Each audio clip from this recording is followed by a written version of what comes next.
Welcome to the Merrimack Valley Chamber of Commerce's annual dinner for 2023. And if you think this is great, we've already begun planning 2024. It'll be held in the month of May, because there's so many things happening in October, so you'll be hearing about our annual dinner in May. Michael Bevilacqua, the Vice President, you may know him as my son, which is true, but he's the Vice President, MBA, and all other kinds of awards. He's going to provide some information relative to some upcoming events that are in your program book, as well as some that are not. And also want to thank our sponsors. So thank you all. Thank you all for coming. Good evening, everyone. As Joe said, my name is Mike Bevilacqua. I'm the Vice President of the Merrimack Valley Chamber of Commerce. I just want to say thank you all for being here. I also want to say thank you to our sponsors for helping us do programs like this. So I just want to say thank you to our title sponsor, Haverhill Bank. Our program sponsors, the Merrimack Valley Chamber Means Business Program. Our associate sponsors, the Health Connector for Business, Lawrence General Hospital, LCW CPAs, Merrimack Valley Credit Union, and Pentucket Bank. Thank you. And to our friend sponsors, All Pro Electric, Enterprise Bank, Lowell 5 Bank, Princeton Properties, Revise Inc., and TD Bank. So thank you to all of our sponsors for all this support today.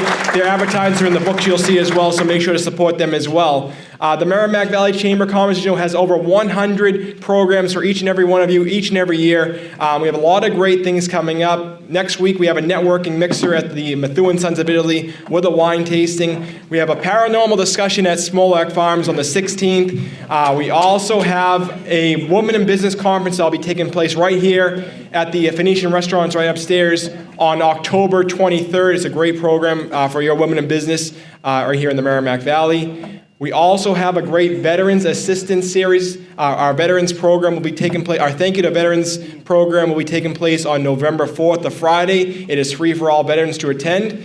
And then the last program I'm going to mention today is also in your book, is our annual holiday party, wine tasting, fashion show, dinner, dancing, and more. It's a great time every year, so bring out your companies for that as well. You don't want to miss it. But again, I just want to say thank you to every one of you. Thank you for your support throughout the year. Thank you for being here tonight, and congratulations to all the award recipients. And thank you also to our great keynote speaker.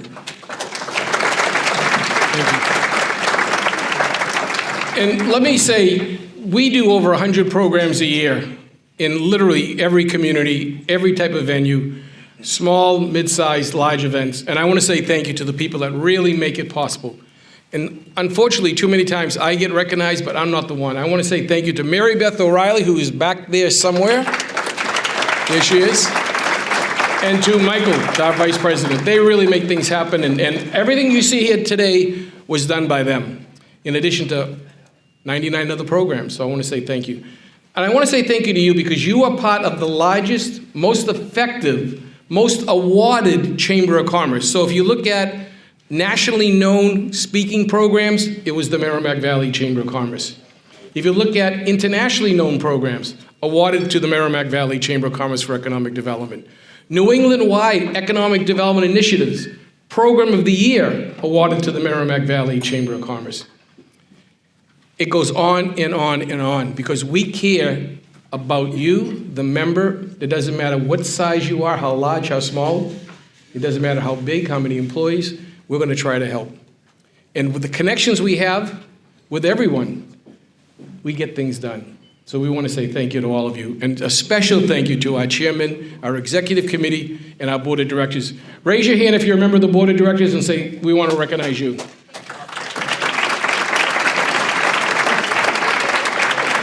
Now, I want to tell you a quick story about our chairman. You may remember him as the mayor of the city of Lawrence.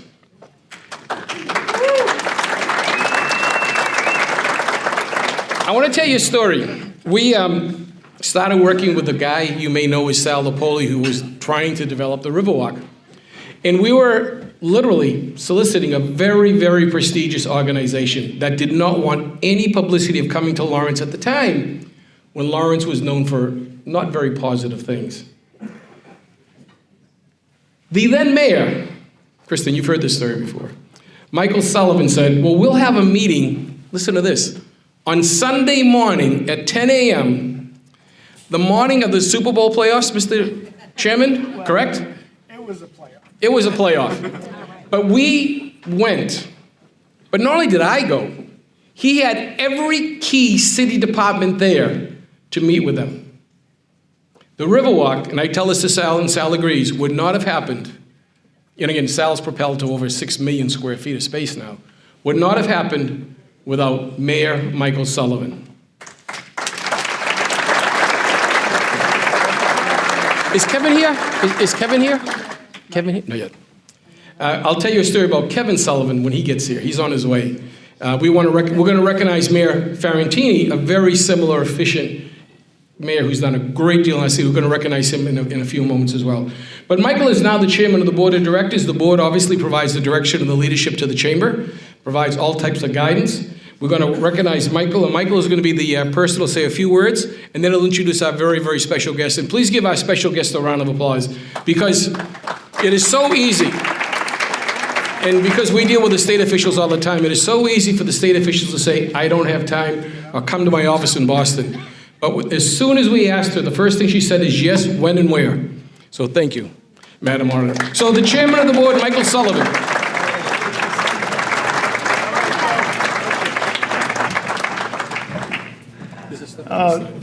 Thank you, Joe. I appreciate that. And so on behalf of the board of directors of this incredible Merrimack Valley Chamber, I want to welcome, obviously, Joe mentioned everybody on the board who just volunteers so much time to make all these programs work in an incredible way. But today we nominated and we confirmed 5 new people on the board. But I want to acknowledge the chairperson of the nominating committee, where's Tricia Sabulis? Tricia, stand up and how about a round of applause for Tricia? Thank you, Trish. So Dana DeFranco, where's Dana? Dana, can you stand up? New board member. Mike Harrington. Mike, stand up. Mike McCarthy. Evan Waterwitz. Eric and Evan Silveria. Thank you, Evan.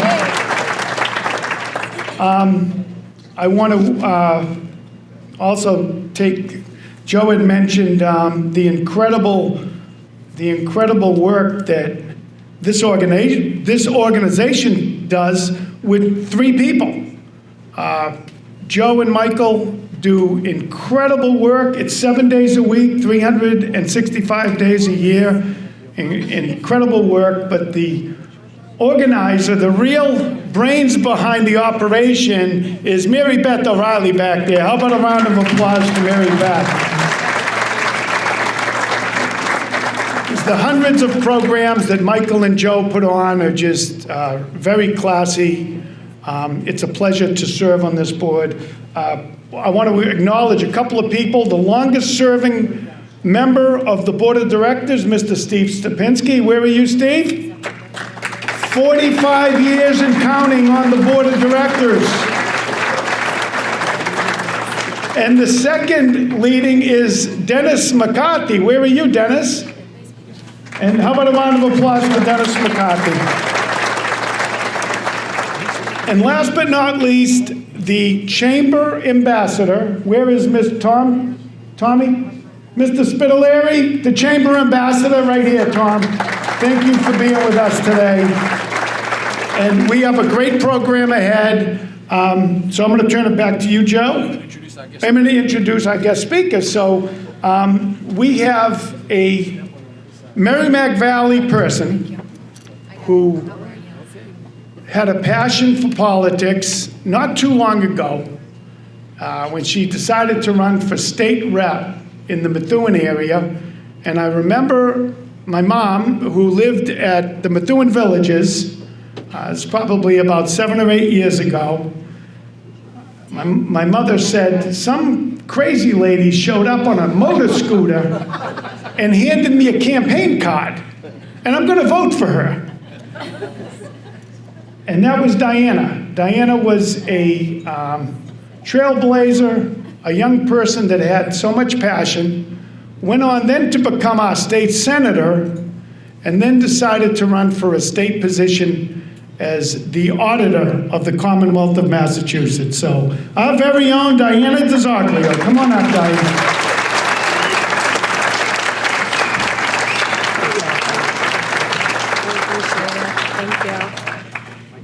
Man, you are bringing me back to the day, Michael, with his mom on Russell Farm Drive. Is that what it was? It was.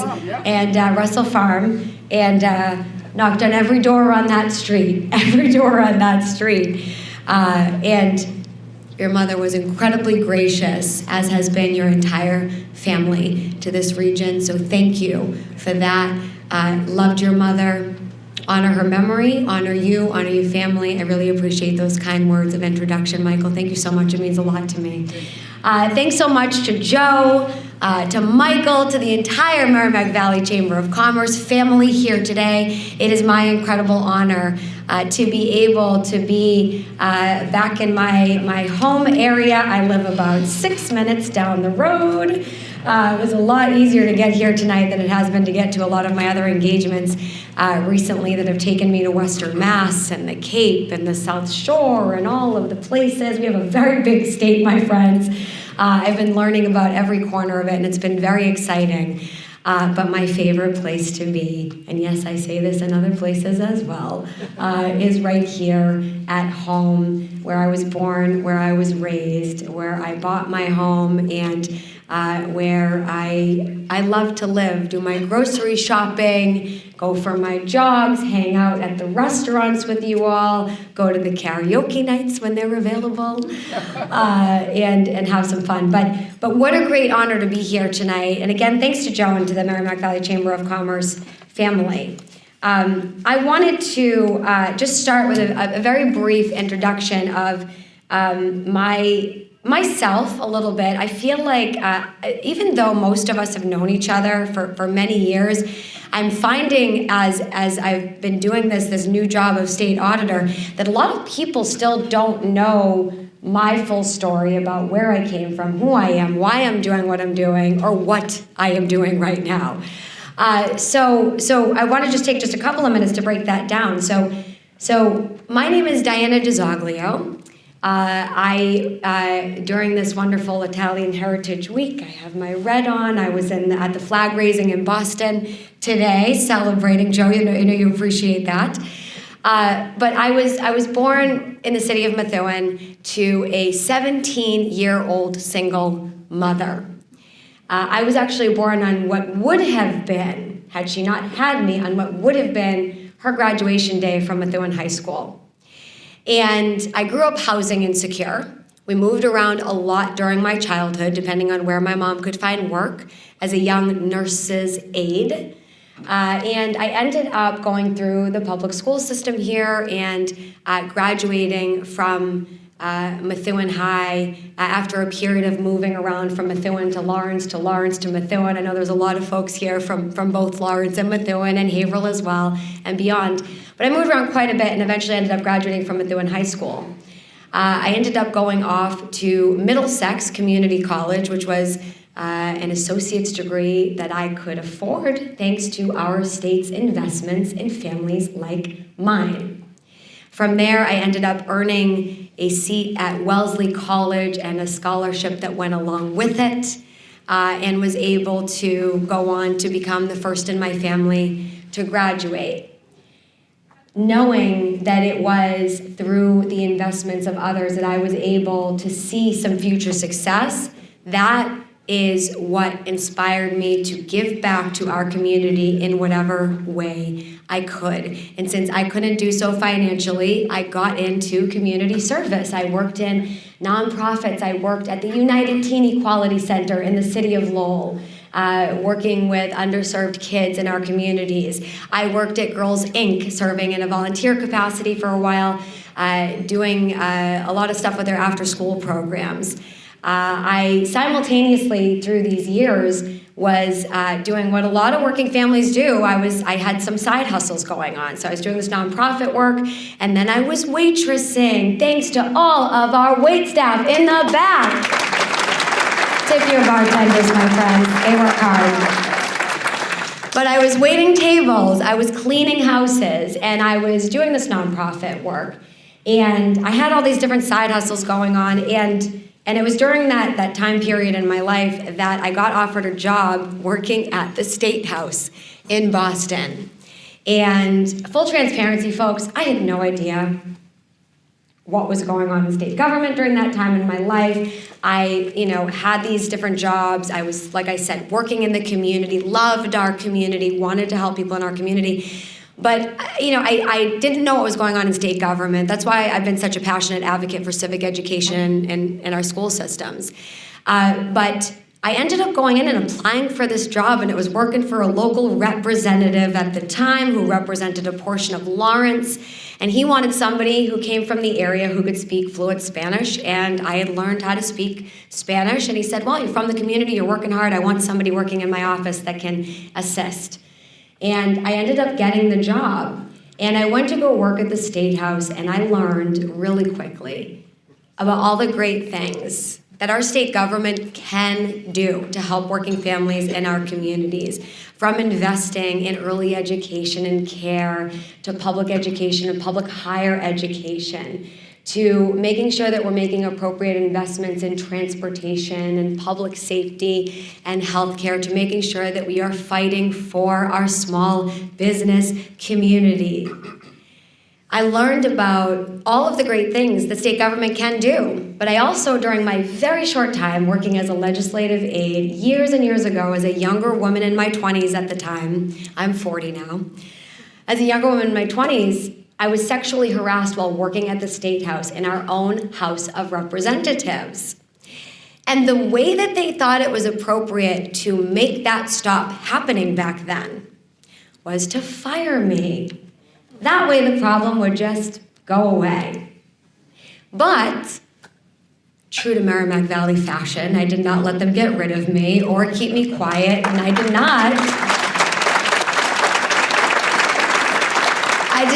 leave state government like they told me to do. I instead decided to run for state representative myself, and a little over a year later, thanks to all of you, made my way back into that same chamber that fired me as the youngest woman serving in the House of Representatives at that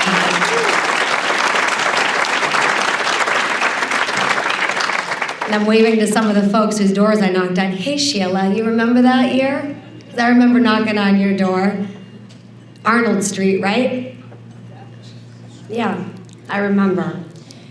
I will never forget your kindness for sending me to Beacon Hill back then, and for allowing me the opportunity to be able to serve this community.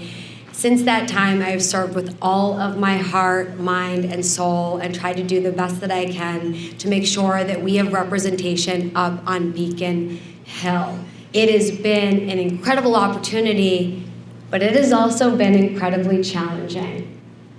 Here in the state of Massachusetts, we have one of the least transparent state governments in the entire nation, one of the least accountable, one of the least accessible, according to every good government group. That's out of the entire United States. Massachusetts, for as forward-thinking as folks like you all are, our state government continues to fall behind when it comes to accountability and transparency regarding your tax dollars and how they are being spent. Now, during my time serving in the state legislature, which I did for 10 years, first as a state rep, then as a senator, thanks for sending me to the Senate, I worked hard to increase transparency and accountability in the legislature. And now, more recently, having been elected to state auditor, I'm doing the same thing that I have been doing for the last 10 years, just in a different role. And for those of you who are wondering what I am doing in this role, because many of my friends here said to me when I was running, what are you doing running for auditor? And I appreciate that, because you hear the word auditor, and you talk to me and you know me, and you're like, what is she thinking? I get it, my family had the same response. The state auditor here in Massachusetts is not the bean counter in the back rooms, and actually has the role of being more of a quality assurance manager or quality control manager. She is the Chief Accountability Officer. She's the one who speaks truth to power. She makes sure programs and procedures are operating correctly in state agencies. Now, during my 10 years serving in the state legislature, I learned a lot about state government and our state agencies and how they operate and how they don't operate for residents of the Commonwealth. I learned a lot about the business community and what you're getting out of the services from our state government or not getting from our state government. And I've taken those things that I've heard from you through the years, and I've been bringing that into the state auditor's office as your Chief Accountability Officer. A lot of people now, when they hear the word auditor, they go running in the other direction. But the good news is, my friends, I do not audit any of you. It's good news, okay? It's good, thank you. I see that clap in the background. Sam, I see you, my friend. Don't worry, you're good over here. I don't audit any of you. I audit government for all of you to make sure that your tax dollars are being spent the right way, that they're not being wasted, they're not being fraudulently spent, and that they're not being abused. I want to talk about something that actually we're working on in the state auditor's office right now that actually came from my time working right here in the Merrimack Valley, and we've taken this initiative now statewide thanks to all of you. Has anybody here remember the issues that we had during the pandemic shutdown period with unemployment assistance? Anybody here deal with unemployment? Anybody need to go on unemployment? Anybody have a friend who had a problem with unemployment? Anybody pay into the unemployment system? Okay. So we have a lot of folks in here that this has impacted. And during the pandemic shutdown period, y'all were calling me. And I loved getting those phone calls because it allowed me to better advocate with the last administration. When we couldn't get access to what was happening, there was a lot of confusion during the pandemic shutdown period. And we asked for transparency from the unemployment system and said, people can't get access to what's happening, their rates, they're worried that their rates are gonna go up. And we need to figure out what's going on because a lot of people aren't getting access to unemployment that should. And we're hearing that people are fraudulently collecting unemployment benefits simultaneously. Well, we asked and asked and asked, and for several months, the administration would not release data to us about how much was in our unemployment insurance trust fund, even though it's required by law. Just wouldn't do it. Fast forward, some of y'all may remember that we actually found out that our state sent out in overpayments about $2.6 billion of our tax dollars during that time. We all pay taxes. You see it come out of your paycheck every week. Our tax dollars went out in $2.6 billion of overpayments that should not have gone out. Fast forward even later, we had nearly another $2.6 billion go out in payments that should not have gone out, that were inappropriately taken down from the feds and sent out to the state and shouldn't have been. And there was a challenge there. Billions in our tax dollars going out from a system in state government that shouldn't have gone out impacts every single one of us, whether you're a business owner paying into the unemployment system or whether you're an employee who couldn't get access to your benefits or who needs those benefits moving forward. It impacts all of us. We all pay taxes. This is something that's unacceptable, and I heard about this during the entire pandemic shutdown period. So right now, our office is actually taking a deep dive. I am conducting an audit of our unemployment system, of the Department of Unemployment Assistance. Thank you. And we are doing a deep dive to find out what happened, what went wrong, how can we do better, how can we prevent this from happening again moving forward. That type of misappropriation of our funds is completely unacceptable. We work hard for our tax dollars. We work really hard. I'm looking at a room full of workers here. And we deserve to know how our tax dollars are being spent and that they're being spent efficiently and effectively by our state leaders and our state agencies. The next thing that we're working on right now in my update tonight, I was hesitant to even bring this up because I don't know that really anybody here has heard of this agency, but nonetheless I decided to bring it up anyways. Has anybody here heard of the MBTA before? So, friends, I mean, what can I say that you all have not already seen?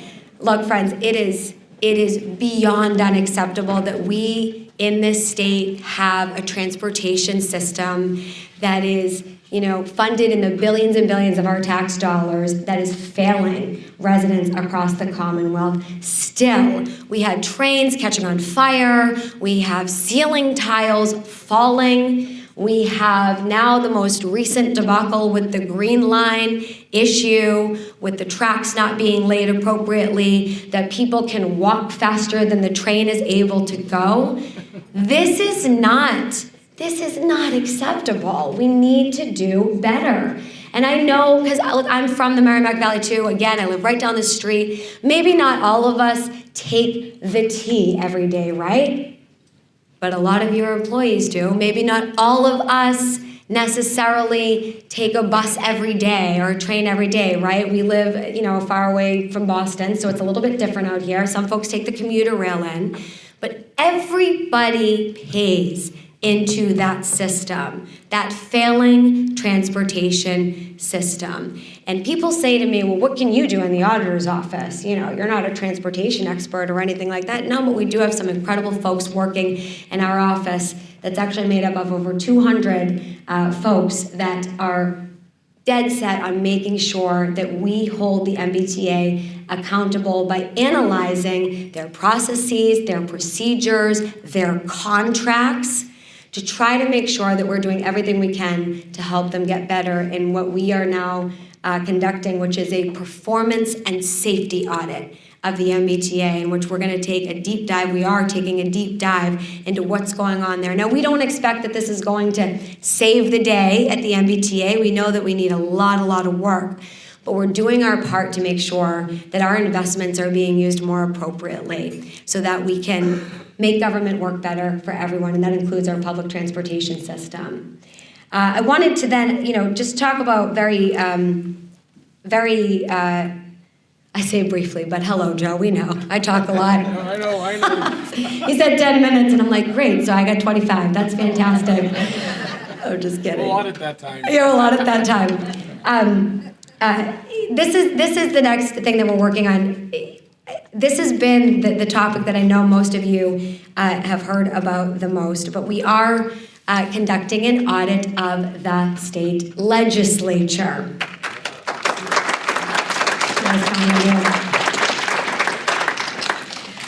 Friends, this issue has gotten so much attention, unnecessarily so. If our legislative leaders would simply comply with our office's audit like every other state entity across the Commonwealth of Massachusetts, including the Supreme Judicial Court and our own governor's office, if they would comply with our office the same way that those folks do, this would not even be an issue. We audit every single state entity in the Commonwealth, and we do that to help make government work better, to help increase transparency for you all, to help increase accountability so that you know what's happening in state government.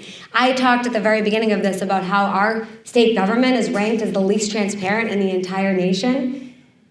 Our state legislature is the only legislature in the entire nation that's not subject to public records laws.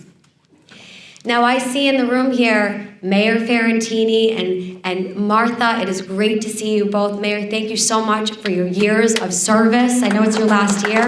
Thank you for your work.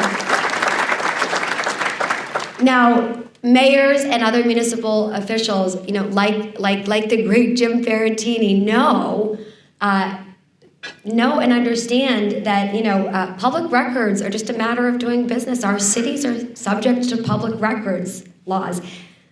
Somebody asks for a document, they need to get it. They have open meeting laws. Our state legislature does not have open meeting laws. They do not have to abide by them. They do not have to abide by public records laws, which means that what is happening up on Beacon Hill is done largely behind closed doors, not giving any of us access to what they're doing, why they're doing it, how they're doing it. And we actually only get brought into the process pretty much after the decisions have already been made. And that is not the way that government is supposed to work. We are supposed to have a democratic process, which means we all get a seat at the table, and whether you're the most liberal person in the state of Massachusetts or the most conservative person in the state of Massachusetts, you deserve to have your voice heard up on Beacon Hill in a process that serves all of us. And right now we have a process that is closed door. Business is being done under a cloak of darkness up on Beacon Hill. Decisions are made by only a handful of people.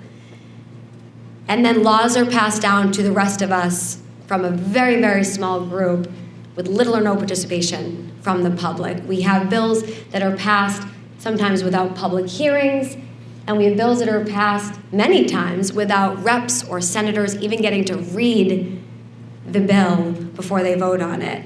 If our reps and senators are barely getting to read bills before they vote on it, what does that say for the rest of us? We're not getting the seat at the table that we deserve. And then we wonder why we deal with the bureaucratic red tape that we deal with. The process up on Beacon Hill is broken. It's been broken for a long time. And right now what I am doing is I am conducting an audit of the state legislature. Now, we originally thought that the last one was done in 1922, but since then, we actually have uncovered a host, over 100 audits that have actually been done by the state auditor's office. But you would have never known that they existed because they were buried in the back room of the auditor's office on some dusty old shelves.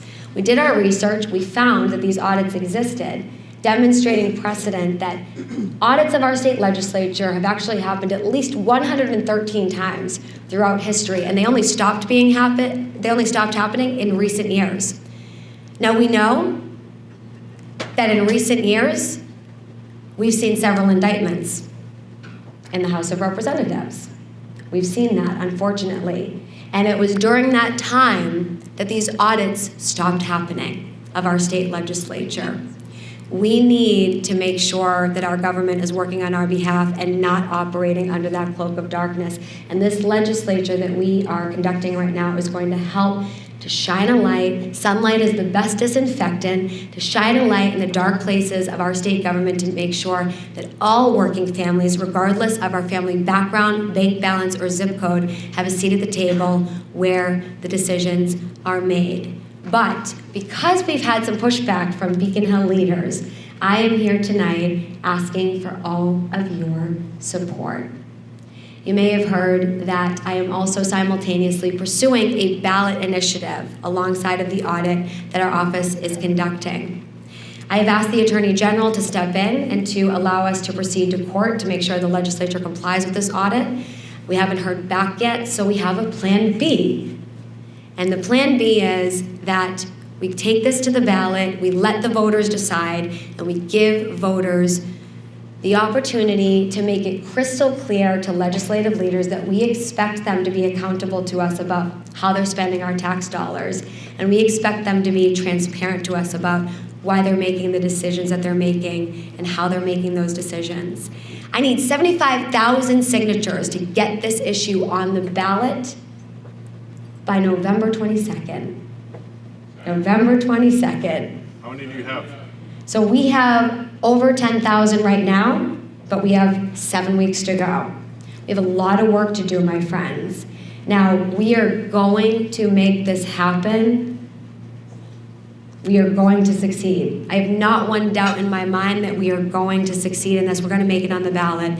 But the only way we're going to make it on the ballot is if we all pull together. Every Republican, every Democrat, every unenrolled, every libertarian, green rainbow, don't care what your party is. This is a nonpartisan issue that impacts every single person in our entire state. regardless of where you came from or where you're going. You deserve access to have your voice be heard. You deserve to know what your state government is doing with your tax dollars. And right now, you don't have that type of access. So we need to get 75,000 signatures in the next 7 weeks. I have signature sheets, Joe, that I left at the door. They're going to be right on the table over there. I will be hanging out after this. Please stop. I'll hand you some. Take some home. Help the cause, get this issue on the ballot so that we can all have transparency, accountability, and equity from our state legislature. And if you would like to contribute, I'll be right here to have that conversation, my friends, because we definitely need to make sure that we're raising some dollars to be able to get the message out there and to recruit that support and to have the staff that we need to make this happen. I am so grateful for the opportunity to live in a community that cares deeply about making sure that everybody has access, that everybody has a chance, that everybody has an opportunity. You gave me that opportunity. And now I'm trying to give that opportunity to people across the entire state of Massachusetts. And I'm so glad that you have our back in that effort. And it is an incredible honor just to be able to come here and speak to you tonight. I'm so grateful that y'all showed up, even though you heard I was the guest speaker tonight. You came anyways. Give yourselves a round of applause. Thank you so much. I'll be hanging out afterwards. Keep up the great work, everybody. And Joe, I'm going to turn it over back to you. Oh. You can't leave without a chamber plaque, right? Oh, Yes. I finally made it, everybody. I got my first chamber plaque. So the plaque reads, "The Merrimack Valley Chamber of Commerce commends Diana DiZoglio, Auditor of the Commonwealth, for your participation in the Chamber's 2023 annual dinner, October 4th, 2023. Joe J. Bevilacqua, Michael J. Sullivan, chairperson." So thank you, Diana. Thank you so much. Congratulations. Yeah, let's get in the... Yes. All right, want to come over here? That way the microphone's not in the way? We'll do Kyle first. Wait, we're going to do Kyle first, then we'll spin this way to the left. I guess we're going to spin this way.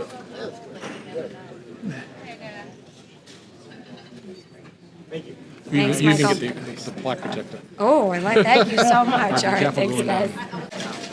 All right, we're going to do the awards now, and then we'll have dinner after the awards. Let me introduce the first award. The first award is the Ralph B. Wilkinson Good Citizenship Award recipient. Let me tell you about this recipient. The Merrimack Valley Chamber of Commerce, through its community work, has done several major projects. When the Politech building burnt, you all remember that? The Chamber raised $250,000 for the Employee Relief Fund, turned over every single cent to the Employee Relief Fund. When the floods came, the Chamber assisted there. During the gas crisis, the Chamber assisted there. And then a tragedy occurred in Afghanistan. 13 soldiers were killed at the airport, one of whom was from the city of Lawrence. She had a dream. Her dream was that when she came back from the service, she would have a home for her family.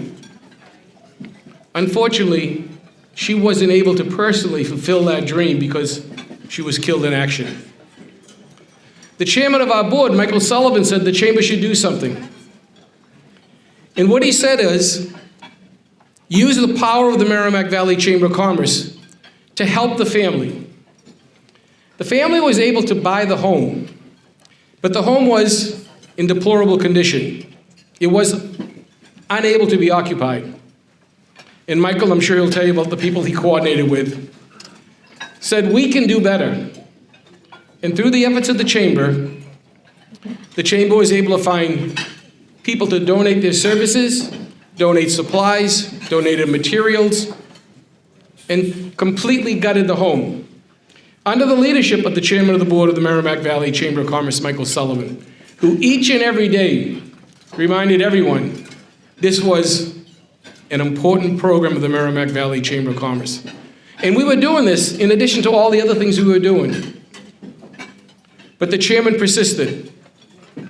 And Michael, we visited the home in different stages of progress, Francisco and others. The governor came, other elected officials came to see what we were doing. And it was a dream. And the mother would stand beside us.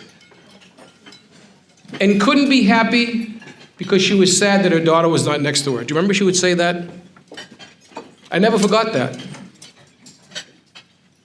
So the Merrimack Valley Chamber of Commerce, through the good work of you, through your donations, through your supplies, through your donations, completely rehabbed the home. And Michael will tell you the results. We thought there was no fitting an award for the community leader than the person that worked to address and to never forget the memory of a soldier from the city of Lawrence, killed in action, whose dream was to provide a home for her family in the city of Lawrence. Please welcome the Wilkinson Award recipient, Michael Sullivan.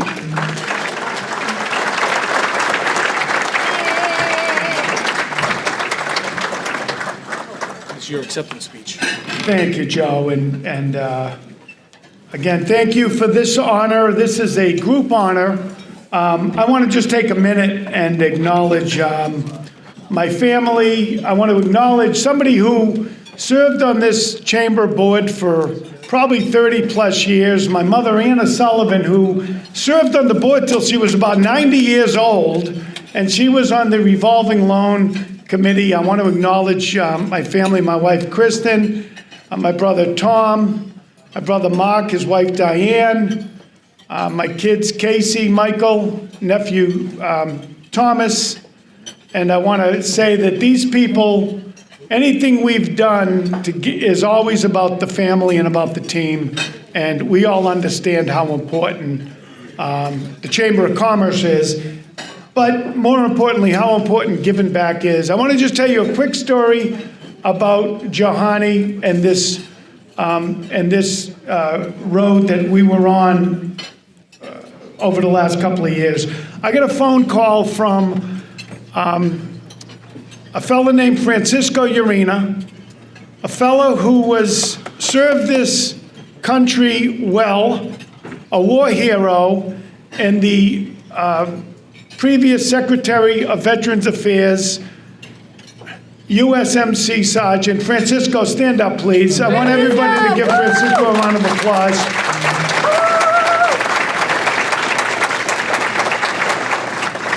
This man accompanied the family when Johanny's body was delivered back to the United States, a true friend of the family, a true friend of Lawrence, and a true friend of all the veterans in the area and of the United States. So Francisco called me about a year and a half ago and asked if I could help the family purchase a house. Their dream, Johanny's dream, was to be a homeowner for the family. We found her a house. I chatted with my brothers. They said every dollar we make on this transaction to our real estate company, we're giving back to the family, which we did. And we thought that was over until a few of us spent a little more time in the house, and we realized that there's a lot of work that needs to be done to renovate, to repair the house.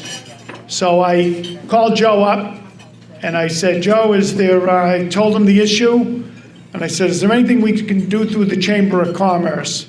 He drafted a letter that went out to all of you. Within 24 hours, I probably got about 30 emails and or calls from people that wanted to help, that wanted to donate, that wanted to provide lunches for people that might be doing some work over there. It's just incredible. And that's a reflection of the strength of the Merrimack Valley Chamber of Commerce. Well, what ended up happening was, through our network, we ended up contracting with a large Boston construction company called Lee Kennedy. They were the general contractor. And they went in and they said they were going to gut the whole house, working with some local contractors. Billy Foster from Foster and Cody. Jackson Lumber, the Jackson Lumber team brought their subcontractors and their vendors in, did all the windows, the doors. Just incredible the amount of people that came out.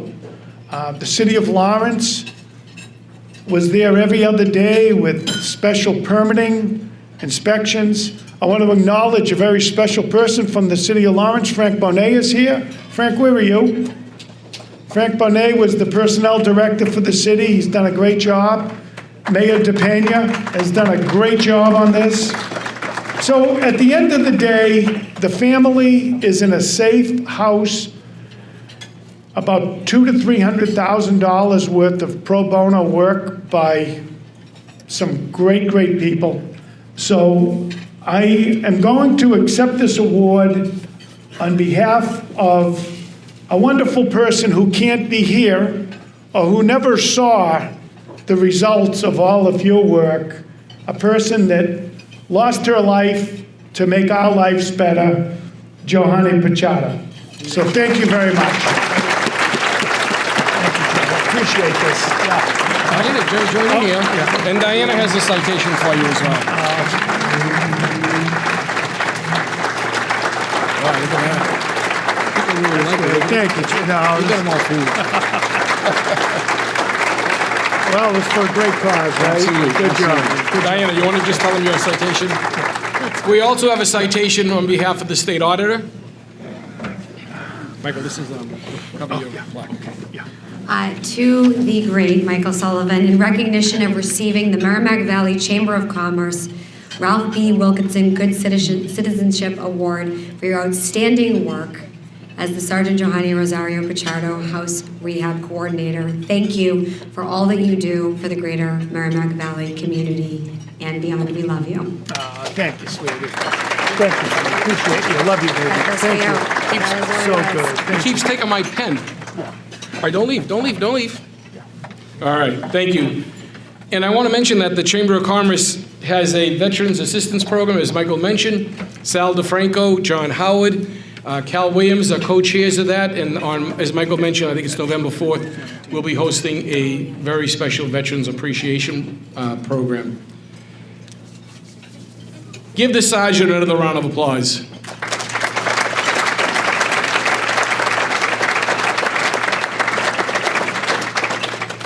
The next award.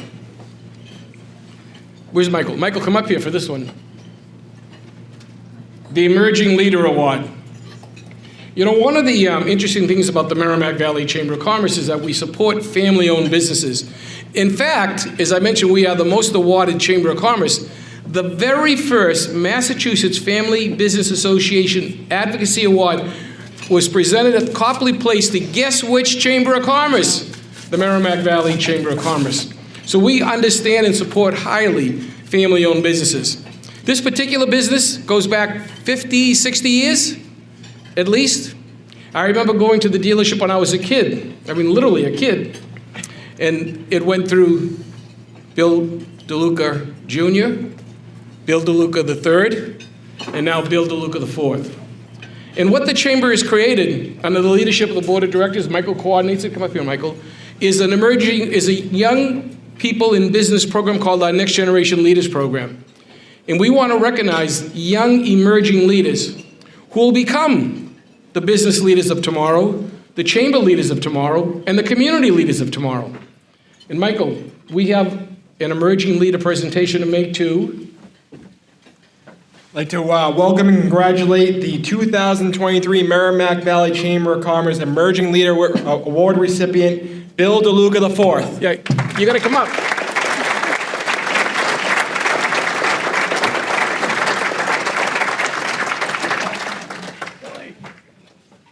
We're gonna get you a flower. Congratulations. Congratulations, my friend. Good Thank job. you. Thank you. Appreciate it. Want Thank to say you. anything? Want to say anything? You can say thank you. Thank you all. Appreciate it. Let me just get a picture. Yeah, we got to get a picture. Yeah. And Diana, the state auditor has an award for you. Is it going to do it together or separate? Yeah, yeah. Sorry? Together? Yeah, yeah. Sure. Come on in. Michael, get in here. Everyone look this way. Thank you. You sure you don't want to say anything more? We had a few words. I know, I get that. Thank you. Appreciate it. Thank you. Thank you. Thank you. Give him another round of applause.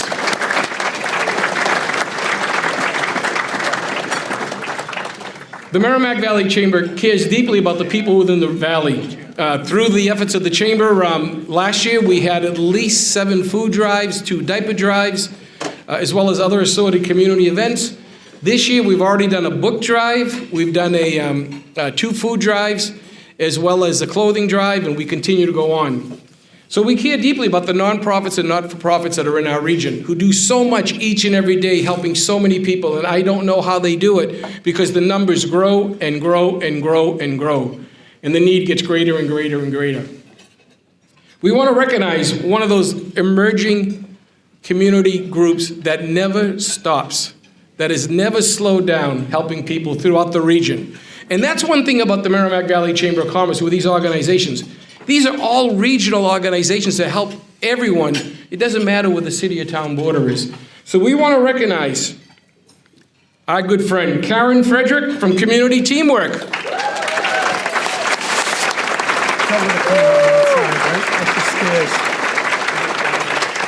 Diana, this is your plaque.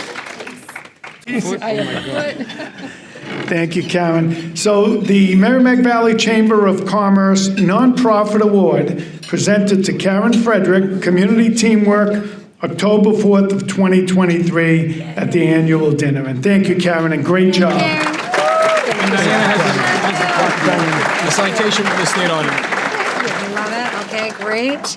And this is to Karen Frederick in recognition of receiving the Merrimack Valley Chamber of Commerce Nonprofit Award for your dedication to supporting working families across the Merrimack Valley. Thank you for all that you do, and I hear that you do want to give a speech. Can't wait to hear from you. No speech. Thank you. Yes. Yeah, we're going to get a picture. Just look this way for a photo, a quick photo, and then she'll say a few words.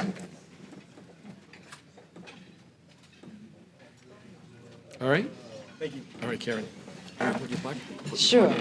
Thank you, Joe. And I want to thank the Chamber for all the work that you do.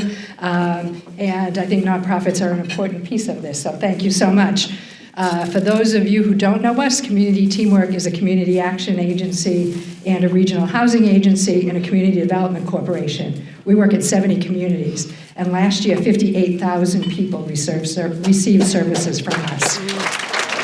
So our mission is simple. It's really to provide education, housing, and economic opportunities, and to be a catalyst for social change in our communities, to provide equitable opportunities for all. So this award is wonderful, and it's for my team and our 600-strong staff who every day do this work to make our communities better.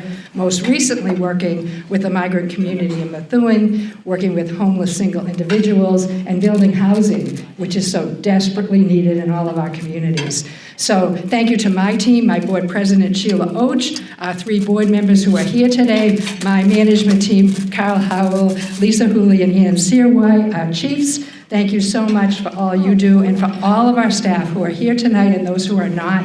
This is how we do this work, and without your support, we cannot do it. So thank you all so much. The Chamber is actively involved in, Michael, come up here for this one, is actively involved in economic development initiatives. The Chamber is the award recipient from the Northeast New England Economic Development Association Program of the Year because of our economic development initiatives, as well as being a speaker at both New England and national economic development conferences. We work together to provide economic development initiatives assistance, whether it be permitting, financing, workforce development opportunities. It doesn't matter. We work to help business grow and help businesses grow, to survive, to expand, and to locate here. In fact, we'll be doing that as early as tomorrow morning with another new business. You've seen so many of our ribbon cuttings with new businesses. That's what the Merrimack Valley Chamber wants to do. Help existing businesses and help new businesses. We go way back with this particular company. In fact, if the brothers will remember that, the Merrimack Valley Chamber of Commerce is very, very closely aligned with the United States Small Business Administration. And about 10 years ago, we nominated them for the Phoenix Award for the National Small Business Administration Award, and they were the recipients. They were recognized nationally for their work, and they were just starting out. They started out, I remember the first building they bought, they started out, and since then, Lou will tell us how many buildings they've done, how many square feet they own, and some of the projects. So we want to recognize a company that is very quiet. Both brothers are very, very quiet, but yet they're doing tremendous things in the community. Am I right, Michael? So Michael is going to read this plaque, and we're going to ask Louis to come up in a moment. Actually, come up now. On behalf of the Merrimack Valley Chamber of Commerce, we'd like to congratulate and welcome the 2023 Business Development Award recipient, Juan and Louis Yepez. We're gonna get a photo, and then we'll see if you will. I guess this way. Come over here, guys. Over here. Back this way, Kyle. Hey, Michael, it's great to see you. Great to see you. Thank you so much. Well deserved. Great to see you. Congratulations. Thank you so much. Awesome. Thank you. Did you get it, Kyle? Come on in, come on in. Oh, all right, okay, here we go. Yep. Everybody smile. There you go, good. Yeah, that's it, Michael. Perfect, thank you. All right, so Louis, Thank you. say a few words. Good evening, everyone, and thank you to the Chamber. As Joe said, my brother and I are fairly quiet, kind of keep our head down and kind of do what, we get focused on. I wanted to share a really quick story. We came to the city of Lawrence in 2003, saw a tremendous opportunity, and we were interested in purchasing our first building, which was the Plymouth Mills, today's the 25 Marston Street Medical Center. And I remember at that time, that building had weeds to my waist, the windows were boarded up, there was no parking lot there, it just was a completely different piece of real estate than it is today. And I had a lot of people telling me and my brother, don't do it. Listen, go invest your money somewhere else, go do somewhere else. Listen, it's just too difficult. And boy, am I happy we didn't listen to them. Because after purchasing that first property, we had so many examples of kindness that came, which started with Chet and Gary Seidel. It almost kind of sounds like a movie thing where two guys come down the hill and they knock on the door and they say, we're the Seidel family and we wanted to officially welcome you and extend a hand and letting us know how we can help and how we could be supporting you guys with this new project. Additionally, little did we know, we started learning about the city. Groundwork Lawrence, a nonprofit, the executive director comes to us and says, we do an annual event, which is a Spigot River cleanup. And how would you like if we hold the Spigot River cleanup at 25 Marston Street? We'll have 400 volunteers come in and take tires out of the river and start cleaning up some of that property behind the river and make this place look better. We're like, wow. All you got to do is feed them and give them something to drink. And the city helped out tremendously. Thank you, Michael. And we had 400 volunteers come down on a rainy day. And we had bobcats and people in the river. And we literally pulled hundreds and hundreds of tires and trash and debris that was in the Merrimack River in an effort to kind of clean this. And that really provided just an insight of the positive energy that exists, the community support that exists out there, and it made it that much easier to continue to invest in the city and start renovating one building at a time. And we're very proud of the fact that today we've done over $50 million worth of economic development in the city and the properties. Thank you.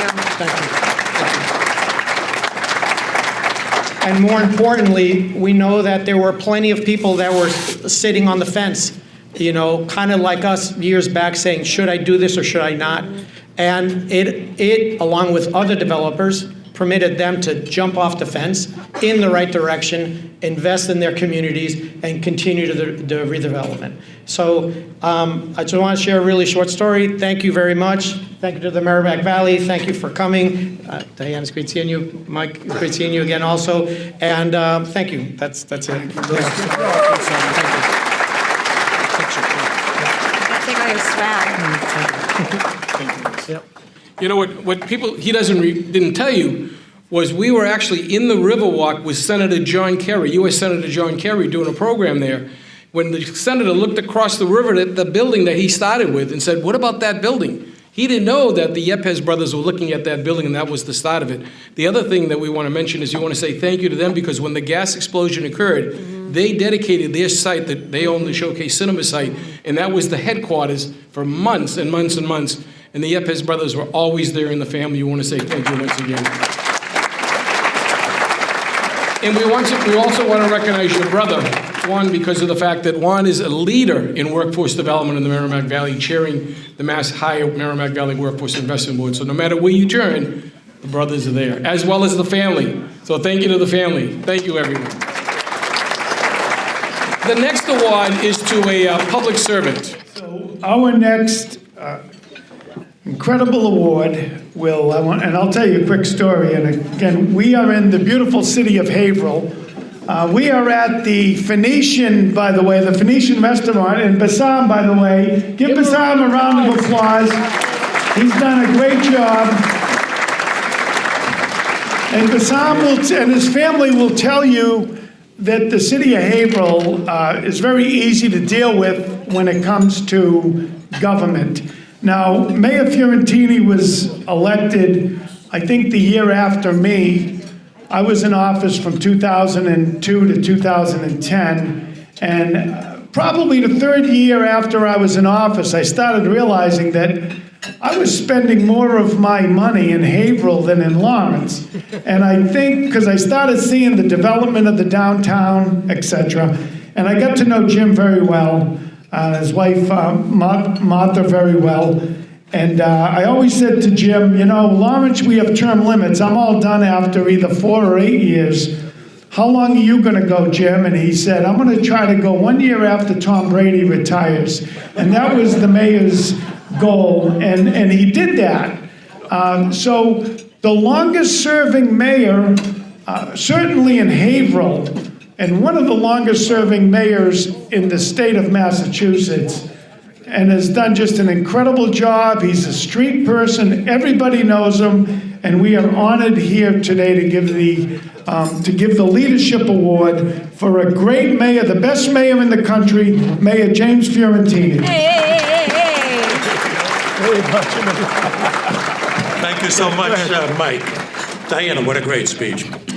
Thank you, You Mayor. know, Learn from the best. being mayor is like you're walking down a street and a big arm reaches out from a building, pulls you into the building, puts you at a desk and says, you're in charge. And no matter how much you think you know, when you get inaugurated as mayor, you realize you don't know a damn thing. And one of the things that helped me 20 years ago was being able to talk to other mayors more experienced and learn from them. And one of them, a guy that taught me a great deal about how to sell a city, how to promote your city, was Mayor Mike Sullivan. I want to publicly thank you, Mike, for all you did for me. We've had a lot of success in Haverhill over the past 20 years, $350 to $400 million in new investment in our downtown, 1,000 new residents in our downtown, $5 million a year additional in tax revenue just from downtown, helping us to overcome the hail debt, thousands of new jobs. None of these things happen by accident, and certainly none of them happen just from me. They happen because of a tremendous staff that I've had in the city over the years. 2 of my great staff members are here today. My Chief of Staff, Christine Lindberg. Thank you so much. And our public outreach person, Sean Regan. Thank you very much. Whatever success we've had also happened because of a great staff in City Hall and because of a city council that, by and large, not always, if mayors and council disagree too much, have a problem. If you agree too much, have a problem. And over the 20 years, generally, we've struck the right balance. But having a city council willing to work with me. And 2 of our top city councilors are here tonight. City Councilor Sean Toohey, thank you so much. And of course, a guy that's been a great city councilor, before that a great school committee member, a great ally. I want to thank him publicly tonight, my friend Joe Bevilacqua. There you are. Thank you so much, and to everybody in Haverhill. Thank you so much for the great honor, the greatest honor of my life, and the greatest job anyone could have, being mayor. Thank you. Okay, Mayor, I can have that easy. Mr. Mayor, I know this is the first citation you've ever received from me. They're hard to come by. They are these days. Everybody, really quick, not gonna take up too much time, but Mayor Fiorentini has been a mentor to me. He welcomed me with open arms when I was a new state rep, just, 20-something-year-old state rep, learning the ropes. Mayor Fiorentini offered his kindness, opened his door, mentored, helped out with, he said, great speech. I'm like, well, I learned from the best. You helped me out in how to write these types of speeches. So, Mayor Fiorentini, thank you so much for helping to raise up the next generation of leaders and leaving an amazing legacy for all of us to follow. Thank you so much. So now we're gonna do a photo. We gotta do one good photo. Everyone turn that way. The awards are now over. Anyways, enjoy your dinner. And thank you, congratulations to all the award recipients.